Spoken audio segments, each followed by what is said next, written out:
Yeah, so I think most people will be happy with either one of those guys, even Ryan Poles for that matter, because they all come from what you look at is a very successful franchise, whether it be Kansas City, San Francisco, or Buffalo. And Brandon Beane basically rebuilt Buffalo with the help of Sean McDermott. Now, the interesting thing is, remember, Brandon Beane brought Sean McDermott because he knew Sean McDermott. Sure. And said, okay, you're going to be my head coach up here in Buffalo. The question that I would have, if it is Joe Schoen, which we believe it to be, which I believe it to be anyway, I don't want to put words in your mouth. I'm assuming that you're with me. I'm with you, Boomer. I'm not going against you on this one. So you wonder if Brian Daboll will be his coach.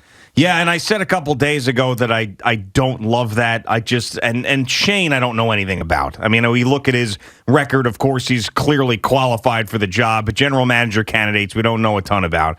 It just to have another guy with no experience come in a situation where the Giants are just a mess and need a major cleaning up is not something that I like. Now, I know that there aren't great candidates that are out there that just you could choose from 10 guys who have won Super Bowls, but there's other guys out there that have had jobs before that have been fired that I'd rather have a second go-round who have seen some stuff than go with another first-time head coach. Well, so maybe I also think that Brian Flores probably is at the top of the Giant list. Yeah, I would hope so. That's what I would think. But if the general manager is in charge of the search, then aren't we believing that he's going to go with a guy that he's worked with before and someone that he trusts? Again, we have to wait to hear from whoever it is. Like I said, I believe it's Shane. So we need to hear from him first and get his lay of the land.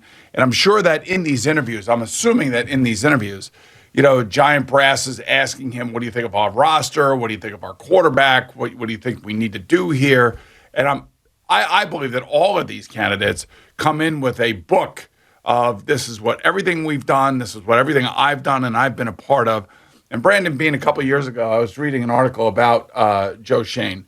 And Brandon Beane couldn't say enough about, his maturity, the way that he's growing into the spot. And there seems to be like a growing sense in the NFL, like he's the next great talent evaluator and should be a general manager. So, but that always comes with these guys, right? I mean, like we always hear this guy's going to be the next this is going to be the next that. And it really comes down to making the decisions that are going to be paramount for the next 10 years for this franchise, including the players and including the coach and making a determination on some of the players and then also managing the salary cap. Sure, absolutely, which is something that the Giants are not in a great position with that either.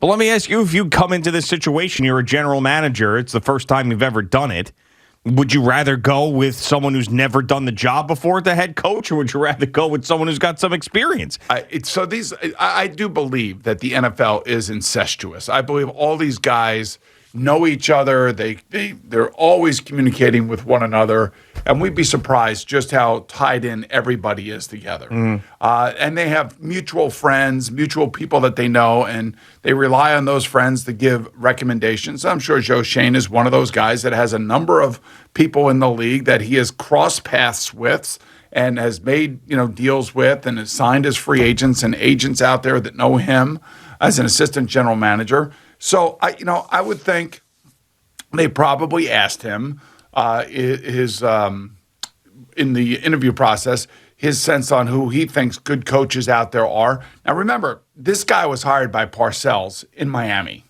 so he does have a Parcells connection, albeit it's a very small one.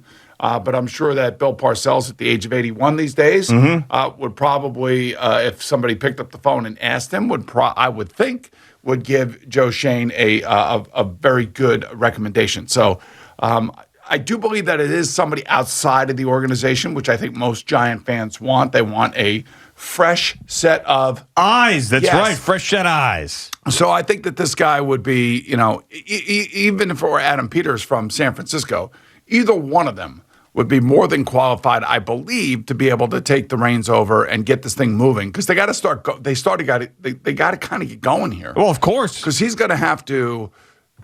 And obviously, a lot of the evaluations for the upcoming draft have already been done. They've been done already by Buffalo, where he has been. They've been done by the Giants. He's now got to mix and match and figure out scouts and the whole scouting department. He's going to take over a very big job. And I would like to think if you get that job, and as John Mara has said, look, ownership's going to be involved, but we want to have a guy who is going to be independent and be able to make some decisions on his own. And I do believe that that's what they truly want. Look, it's been a failure over the last 5 or 6 years. We all know that. John Mara knows that. It's just sickening to him. And I think that this is going to be a situation where, they're going to give him the reins and let him go do what he wants to do. Yeah, so I think about Brian Flores, and you talk about incestuous in the NFL, but there's different levels of incest, if you will. I mean, if you think about it, there's guys who have worked together, there's guys that know each other, there's guys that are related to one another. And if you're Brian Flores and there's several teams that are interested in you, then you want to make sure that you've got job security as long as humanly possible in this league where there is no job security, and you just came out of a situation where you were fired probably prematurely. Don't you want to make sure that you're teaming up with a guy that you know really well? Yeah, 100% you do. And that's what the agents are doing right now and figuring all this stuff out. And who is the most desperate of the owners to hire somebody like Stephen Ross? Flores? But Stephen Ross is not going to hire Brian Flores. He just fired him. Yeah, but he's the most desperate of the owners. Well, I would also think that there is a Mark Davis. Mark Davis, for me, it seems like it's either Jim Harbaugh. It's going to be a name guy out there. I just feel like that. But I'm more worried about the Giants right now. They get their general manager in house and get him going starting tomorrow morning. He's off and running, and if he does come from the Bills, which I do believe he will, then unfortunately he has to step away from a Super Bowl run that he helped build, which is really like one of the weird things in the NFL. Well, it's not like he's doing anything right now for the Bills this year. They're doing a ton of stuff. No, but you know what I'm saying? Like it's not like so he's not going to be working on the Bills draft. He's not going to be doing the things in the future. Now he'd be working on the Giants draft. Well, no, absolutely. I know. But what my point is that, the work is done right now for a general manager or an assistant GM because basically, the guys that you have are the guys that you have. Yeah, but he's also... And you got a couple more games. But all right, but think about what he's now taking over here in the Giants. He's got to put a coaching staff together. He's got to put a scouting staff together. I don't know if they told him, hey, look, these are our scouts. We're going to keep these scouts. You got to work with these scouts. Do you know these scouts? He's got to rebuild the front office. I don't know how much of that is going to happen for him, but he's got an enormous stuff. And this is not just for the Giants. I mean, it could be for the Jaguars, Lions, Texans. It could be for anybody that is looking for, new general manager, new owner. New coach. These guys all have enormous tasks to get up and running for the 2022 season. So hopefully they announce him today. I believe they will at some point, probably during, I would think, either Craig and Evan or maybe the back end of Tiki and Tierney. Yeah, why would you do this on a Friday before divisional weekend, though? Don't you want to celebrate your hire a little bit? Or they just want to be in the background and not have any attention on them because things have gone so bad for them in recent memory. What you want to do is if this guy is as popular and sought after as it sounds like he is, then I think you want to get him in-house as quickly as possible and get through this whole process and now start on the next process, which would be to find a coach. Yeah. Yeah, and I just wonder, and that's the next thing. And they interviewed Dan Quinn before they hired a general manager. They may have said in the interview process with these guys, like, who's on your list for head coaches? Sure. And this guy, Joe Shane, may have had Dan Quinn on the list. You don't know that. We don't know that. Or maybe they wanted to make sure they interviewed Dan Quinn because he was the Cowboys' defensive coordinator this past year, and they played him twice. How'd it go with the Cowboys' former head coach as an offensive coordinator? Not great. Yeah, not great. But no, I'm talking about to learn more about the Giants from a different perspective is what I'm saying. Yeah. Like they get in a divisional defensive coordinator and be like, well, what do you think about our terrible offense that we had? What are your thoughts on it? When they can get a chance to do that. Well, could be one of those things. Is he bringing Josh Allen with him? Well, no. That would be helpful. Yeah. Yeah, well, of course. And that's what we're talking about when you talk about Brian Daboll. Is Brian Daboll making Josh Allen, or is Josh Allen making Brian Daboll? I don't know. I don't. Chicken or the egg situation once again. In this case, it is.